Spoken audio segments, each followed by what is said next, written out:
এই না ও মাহবুব ডাক্তার এখানে ওকে ডক্টর মোহাম্মদ জিয়াউদ্দিন এবং চট্টগ্রাম জেলা যাবে 3 2 1 0 ওকে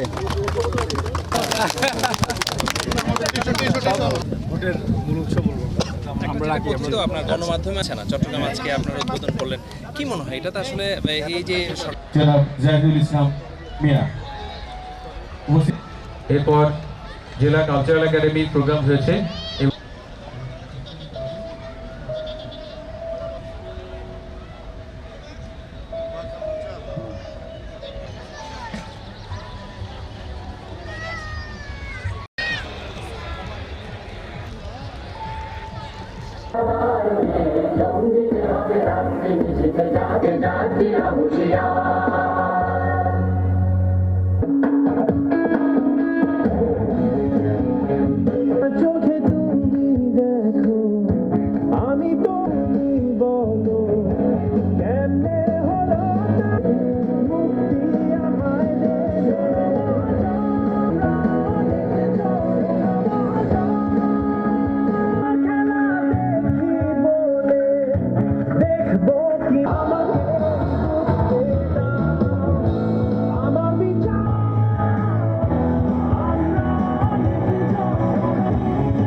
স্বাধীন তাই লেখা ঝাল রে বাপের জিব্বাই শয়তানে না উচিত কথার ঝাল রে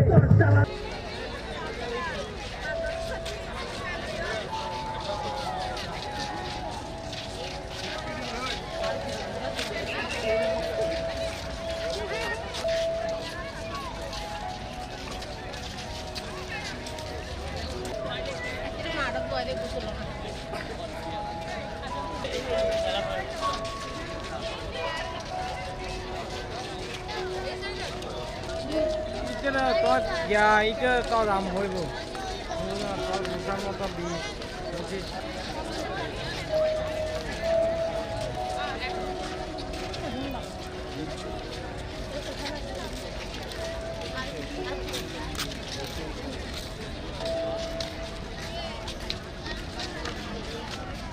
তারা বলে ফোন দিয়ে মানে এবং তারা আজ ভাবলাম 20-25 দিনের টিকিয়ে না ঢুকতে না অন্য কেউ কল দিয়ে কিংবা অন্য কেউ কল দিয়ে তোমাদের বলি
আপনারা জানেন যে ইতিমধ্যেই গণভোটের ব্যাপক প্রচারণা শুরু হয়েছে।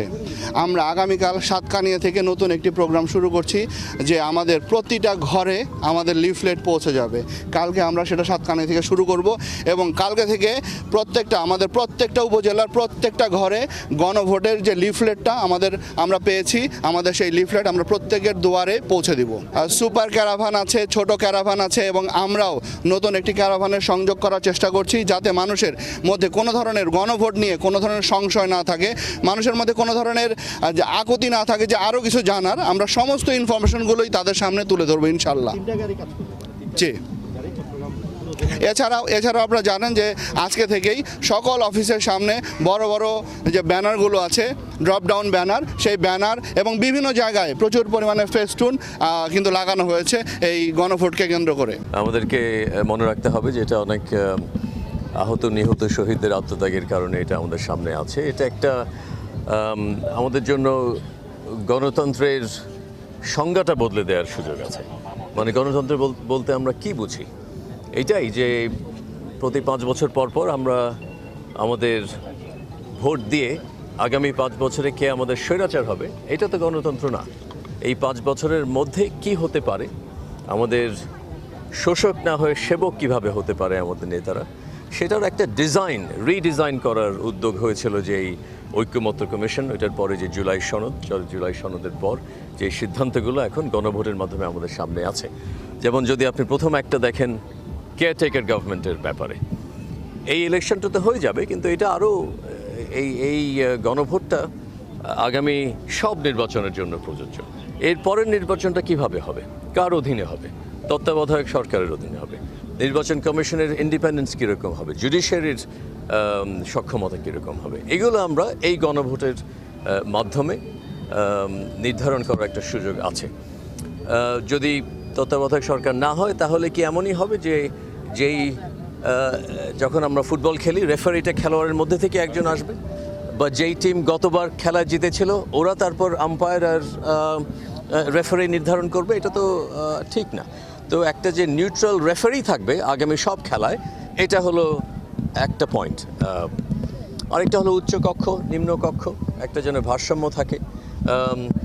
এটা মানেই না যে আমার এমপি এবার যে ভোটে জনপ্রিয়তার কারণে জিতে গেল, এই হলো এবার 5 বছরের জন্য যা ইচ্ছা তা করবে, উইনার টেক অল। এটা যেন না হয়, কিছুটা যেন লিমিট থাকে, কন্ট্রোল থাকে।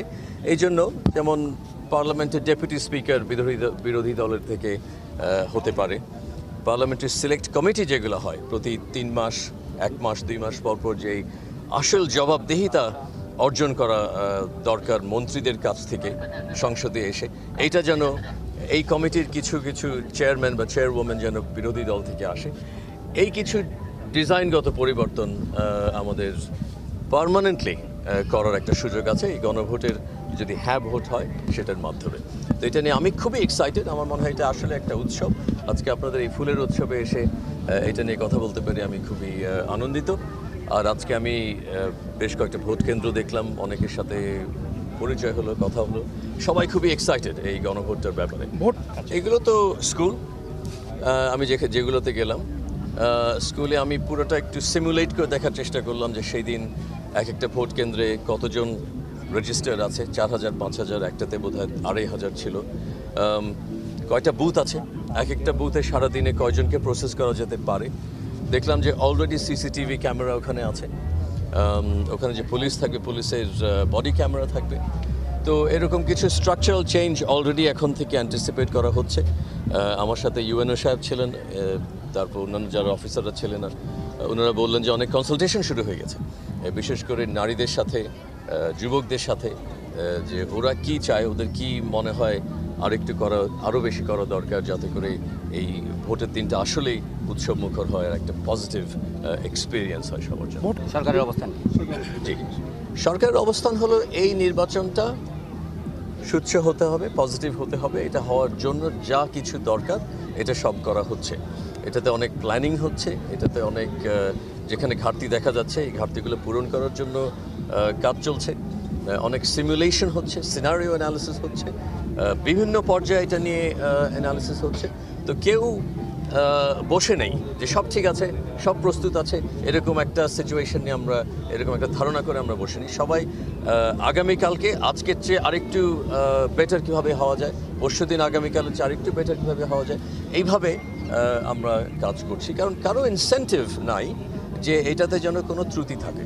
আমরা চাই এটা যেন আসলে it has to B the best election in the history of the country. শুধু দেশের ভিতরে নয়, আন্তর্জাতিক, আপনি যদি পুরো বিশ্বে দেখেন, আমি যেহেতু আন্তর্জাতিক বিষয়ক বিশেষ দূত, প্রধান উপদেষ্টা সাহেবের, এটা আমি খুবই উপলব্ধি করছি যে বিদেশ থেকে অনেক ফোকাস আছে এটার উপর, যেন it is a free and fair election.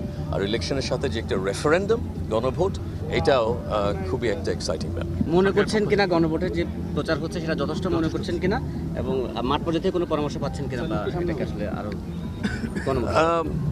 গণভোটের প্রচার তো চলছে, প্রতিদিন আমি দেখছি একটা নতুন করে টিভিসি আসছে। একটা গান দেখলাম চাটগাঁয় ভাষায়, আপনারা দেখেছেন? 8টা ভাষায় করা 8টা ভাষায় করা হয়েছে। তো অনেক ক্রিয়েটিভলি করা হচ্ছে, যে গান দিয়ে করতে চাচ্ছে, যে কার্টুন এঁকে করতে চাচ্ছে, যে সেমিনার ওয়ার্কশপ করে করতে যাচ্ছে, যারা বৈঠক করে করতে যাচ্ছে। তো এটা নিয়ে অনেক ধরনের আলাপ হচ্ছে, আরও হওয়া উচিত, আরও বেশি প্রচার করা উচিত। আপনার ছোট করে যদি উত্তর দিই, আরও বেশি প্রচার করা উচিত, কিন্তু আমরা তো করছি সরকার থেকে, আমার মনে হয় আপনাদের সবার করা উচিত। আর নিজ নিজ দৃষ্টিকোণ থেকে কোন বিষয়টা আপনার জন্য সবচেয়ে বেশি ইম্পর্টেন্ট। কারো কারোর জন্য হয়তো এই কেয়ারটেকার গভর্নমেন্টটা সবচেয়ে ইম্পর্টেন্ট, কারো কারোর জন্য হয়তো প্রধানমন্ত্রীর মেয়াদ 10 বছরের বেশি হতে পারবে না, এইটা সবচেয়ে গুরুত্বপূর্ণ। কারো হয়তো যে এই পার্লামেন্টের সিলেক্ট কমিটির চেয়ারপারসন যেন বিরোধী দল থেকে হয়, এটা। আচ্ছা, বিরোধী দল, এটা একটা আমার জন্য একটা অবজারভেশন, আজকে একটু আগে আলাপ হচ্ছিল যে এই গণতন্ত্রের চর্চাটার মধ্যে বিরোধী দলের কিন্তু একটা খুব ভালো ভূমিকা আছে। এমন না যে আমি ইলেকশন হেরে গেলাম, এবার ওই পক্ষ রাজত্ব করবে আর আমি রাস্তায় নেমে আন্দোলন করব পুরো 5 বছর, আর কোনো আমার কাজ নাই। কাজ আছে, ডেপুটি স্পিকারের কাজ আছে, জবাবদিহিতা মেনটেন করার কাজ আছে, এই পার্লামেন্টে গিয়ে প্রশ্ন করার কাজ আছে। তো এইটাও গণভোটের মাধ্যমে আরও সামনের দিকে উঠে আসে। একটু জানতে চাই, আপনি আন্তর্জাতিক বিষয়গুলো দেখছেন নিশ্চয়ই, নির্বাচন নিয়ে আসলে পুরো বিশ্বের ভাবনাটা কি, কোনো পর্যটক সহ অন্য বিষয়গুলো আসলে আপনাদের নজরে আছে কিনা? সবাই খুবই এক্সাইটেড, সবাই আমাদেরকে বলছে যে কি করতে পারি আমরা তোমাদেরকে সাহায্য করার জন্য, কারণ এই নির্বাচনটা খুবই জরুরি, খুবই প্রয়োজন, আর এটা একটা এক্সাম্পল হয়ে থাকবে। আপনারা যদি দেখেন যে বিশ্বের অনেক দেশে এখন এই অন্তর্বর্তীকালীন সরকার একটা অলমোস্ট একটা কনসেপ্টের মতো হয়ে গেছে, আরও কয়েকটা দেশে হয়েছে বা হতে যাচ্ছে। তো এটার আলটিমেট গোলটা হলো যে কিছু সংস্কারের মাধ্যমে নির্বাচন। তো আমরা একটা বড় দেশ, আমরা 8th largest country in the world, আমাদের ডেন্সিটি হলো হাইয়েস্ট ইন দ্য ওয়ার্ল্ড। তো এই আরও একটা কারণে যে সবাই এটার উপর নজর রাখছে, কিন্তু খুব পজিটিভলি। সবসময় প্রশ্ন হলো যে আমরা কি করতে পারি, তোমাদেরকে সাহায্য করতে পারি কিভাবে, যাতে করে এটা আরও ভালোভাবে করে। সবাই ওয়েলকাম, যেখান থেকে যে যারা আসতে চাচ্ছে। আমি দেখলাম যে ইউরোপিয়ান ইউনিয়ন থেকে একটা খুব বড় গ্রুপ আসছে, আর আরেকটা দেখছি যে প্রাইভেট এনজিও বা প্রাইভেট অর্গানাইজেশন অনেকগুলো থেকে আসছে। তো আমি ডিটেলটা জানি না, কারণ ওদের লিয়েজন হলো ইলেকশন কমিশনের সাথে, কিন্তু আমি জেনারেলি জানতে পারি যে অনেকের আগ্রহ নিয়ে এখানে আসার। চাপ বলতে কি বলছে, কি বলছে না, আপনি যদি গণভোটটা দেখেন, এটা পজিটিভ না দেখে আর কোনো উপায় নাই। আপনি কে চায় না যে একটা ফ্রি অ্যান্ড ফেয়ার ইলেকশন হয়, কে চায় না যে রেফারিটা ফেয়ার হোক? তো না, চাপ তো নয়, বরঞ্চ এটাতেও অনেক আগ্রহ আছে। গণভোটটা আমাদের সরকার যেভাবে এটা প্রচারণা করতেছে, এইভাবে যদি সে সামনে প্রচারণা করে, সবাই যদি সে জানে, তাহলে দেশের সংস্কারের স্বার্থে যেখানে দেখা যাচ্ছে সংস্কার হবে, সেখানে দেশের উন্নতি হবে, দেশ এগিয়ে যাবে। এখন আমরা সবাই চাই গণভোটের মধ্যে যাতে সবাই হ্যাঁ ভোট দেয়। গণভোট হচ্ছে আমাদের জাতির একটা একাঙ্গ আকাঙ্ক্ষা, যেটার জন্য আমরা আসলে 2024 সালে আমাদের যেটা আমরা বলি দ্বিতীয় স্বাধীনতা অর্জন করেছি। এখন আসলে আমাদের গণভোটটা প্রয়োজন হচ্ছে আমাদের দেশের যে পরিস্থিতি, দেশের যে একতান্ত্রিক, মানে আমরা যেটাকে বলি এখন রাজতন্ত্র হয়ে গেছে আমাদের দেশটা, আমরা এখন গণতন্ত্রের দিকে মানে যেতে যাচ্ছি। এই জন্য আমাদের দেশে আসলে গণভোটটা মানে আয়োজন করতেছে এই সরকার, যেটা আমাদের যুব সমাজের আকাঙ্ক্ষা, যেটা আমাদের তারকুজি শিক্ষার্থীর আকাঙ্ক্ষা। যেহেতু আমরা এখনও ছাত্র শিক্ষার্থী হিসেবে এখন আছি, আমরা চাচ্ছি গণভোটটা হোক, এবং গণভোটের মানে আপনার হচ্ছে হ্যাঁ এবং নার মধ্যে আমাদের সবচেয়ে ইম্পর্টেন্ট হচ্ছে হাত দিকে যাওয়া। কারণ হাত দিকে গেলে আমরা দেশের সংস্কার পাবো, দেশের আমাদের যে বাকশাল যেটা বলে সেটা আমরা পাবো না, আর বাকশাল থেকে দূরে থাকবো, আমরা গণতান্ত্রিক দেশের মধ্যে থাকতে পারবো। প্লাস হচ্ছে আমাদের যেসব মানে আপনি চাকরির ক্ষেত্রে বলেন, সংসদের ক্ষেত্রে বলেন, আকাঙ্ক্ষা আসলে আমাদের অনেক। এখন আমরা যদি চাকরির ক্ষেত্রে যাই, এখন আসলে যে আমাদের দলীয় পর্যায়ে হয়ে গেছে, দলীয় পর্যায়ের লোকগুলো আপনি দেখেন এভারেজলি চাকরি পাচ্ছে, কিন্তু যারা আমরা শিক্ষার্থী আছি এখন বাংলাদেশ দেশে মানে যতগুলো স্টুডেন্ট আছে, যতগুলো ছাত্র বলেন আছে, ছাত্র হচ্ছে বেকারের সংখ্যা বেশি মনে হচ্ছে আমাদের দেশে। কিন্তু আমাদের গণভোটটা এই জন্য প্রয়োজন, যেহেতু আমরা তো কষ্ট করে একটা জিনিস অর্জন করেছি, এই অর্জনটা ধরে রাখার জন্য আমাদের গণভোট প্রয়োজন। তরুণ রাজনীতিবিদ আসছেন, তাদের উচিত যে সবাইকে উৎসাহিত করার জন্য এই গণভোটের আয়োজন করে, যাতে সেখানে তারা অংশগ্রহণ করে, সবাইকে অংশগ্রহণ করে যাতে তারা উদ্বুদ্ধ করে, এটা সবাই আমি আশা ব্যক্ত করছি। আমরা তরুণরা সবাই অবশ্যই পরিবর্তন চাই। আচ্ছা, অ্যাকচুয়ালি হ্যাঁ ভোটের পক্ষে আমার মনে হয় যে যেহেতু আমরা এতদিন অনেক সরকারকে দেখে এসেছি যে কিছু আমূল তেমন কোনো পরিবর্তন হয়নি, আমার মনে হয় যদি হ্যাঁ ভোটের মাধ্যমে একটা আমূল পরিবর্তন আমরা দেখতে পাই, তাহলে অবশ্যই সবাইকে হ্যাঁ ভোটে উদ্বুদ্ধ হওয়া উচিত।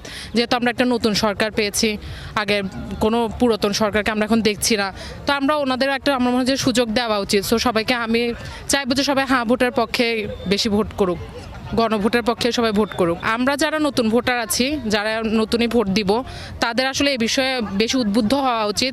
তারাই ভোট দিলে আসলে সবাই বেশি উৎসাহিত হবে এই ভোটের জন্য, গণভোটের জন্য। সো আমি সবাইকে অনুরোধ করব যাতে সবাই হ্যাঁ ভোটের পক্ষে ভোট দেন বেশি। আমি মনে করতেছি যে গণভোটটা প্রত্যেকটা নাগরিকের একটা অধিকার। গণভোটের মাধ্যমে সঠিক এবং স্বচ্ছ এবং সততাময় যে ব্যক্তিগুলা তাদেরকে আগামীর বাংলাদেশ গড়ার জন্য বা নতুন নেতৃত্বে এসে দেশকে সুন্দরভাবে পরিচালনা করার জন্য তাদেরকে প্রয়োজন হবে। গণভোটটা আমি মনে করি যে সাধারণ যারা নাগরিক আছে, জনগণ আছে, তাদের মধ্যে একটা উদ্দীপনা, উচ্ছ্বাস কাজ করতেছে এটা নিয়ে যে গণভোটের মাধ্যমে দেশের অগ্রগতি অনেক দূরে গিয়ে যাবে, সুন্দরময় একটা বাংলাদেশ তৈরি হবে। আশা করি সবাই এই গণভোটে অংশগ্রহণ করবে এবং গণভোটটার দরকার আছে আমি মনে করছি। তরুণ সমাজ আসলে চাচ্ছে আগামীর নেতৃত্ব, আগামীর বাংলাদেশ এমনভাবে তৈরি হবে, এমনভাবে সুষ্ঠুভাবে সুন্দরভাবে হবে যেন সারা বাংলাদেশের মধ্যে উন্নয়ন অগ্রগতি যা আছে তা নিয়ে